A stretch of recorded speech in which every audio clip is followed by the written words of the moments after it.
Adilabad parliament segment పై Congress party full focus పెట్టింది. ఈసారి ఎలాగైనా ఆ స్థానాన్ని హస్తగతం చేసుకోవాలనే కృత నిశ్చయంతో ఉంది. పక్కా వ్యూహంతో ముందుకు వెళుతుంది.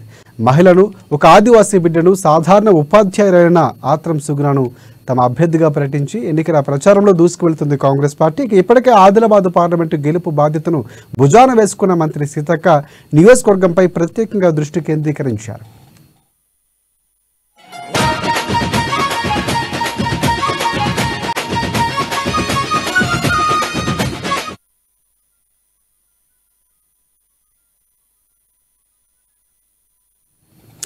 ఇక అసెంబ్లీ ఎన్నికల తర్వాత ఎక్కువ టైం ఇక్కడే ఉంటూ ఉమ్మడి జిల్లా మొత్తం చుట్టేస్తున్నారు.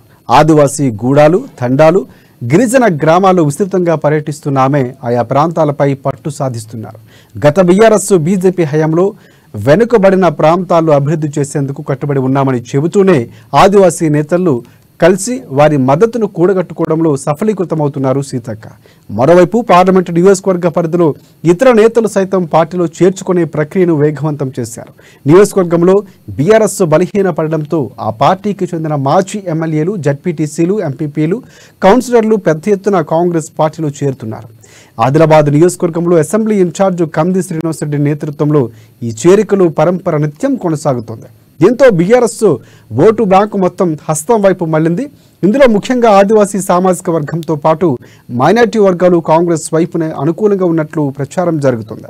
ఇదిలా ఉండగా ఇప్పటికే ఆత్రం సుగుణ తనదైన రీతిలో అందరినీ కలుపుకొని పోతూ ప్రచారంలో దూసుకు వెళుతున్నారు. ఇటీవల ఆమె తరఫున ఎన్నికల ప్రచారంలో భాగంగా ఆదిలాబాద్ జిల్లా కేంద్రంలోని డైట్ కళాశాల మైదానం వేదికగా నిర్వహించిన సీఎం రేవంత్ రెడ్డి సభ సక్సెస్ అయింది. పెద్ద ఎత్తున జనం తరలి రావడంతో కాంగ్రెస్ శ్రేణులు ఫుల్ జోష్ కనిపిస్తోంది. దీంతో రెట్టించిన ఉత్సాహంతో శ్రేణులు క్యాంపెయిన్ నిర్వహిస్తున్నారు. 6 గ్యారంటీ హామీలను క్షేత్రస్థాయిలో ప్రజల్లోకి తీసుకువెళుతూ ప్రచారం చేపడుతున్నారు. ఇప్పటికే 5 గ్యారంటీలు అమలవుతున్నాయని, త్వరలోనే మిగిలినవి కూడా కాంగ్రెస్ పార్టీ అమలు చేస్తుందని అవగాహన కల్పిస్తున్నారు. ఈసారి తప్పకుండా హస్తం గుర్తుకే ఓటు వేసి అఖండ మెజార్టీతో గెలిపించాలంటూ ఓటర్లను అభ్యర్థిస్తున్నారు.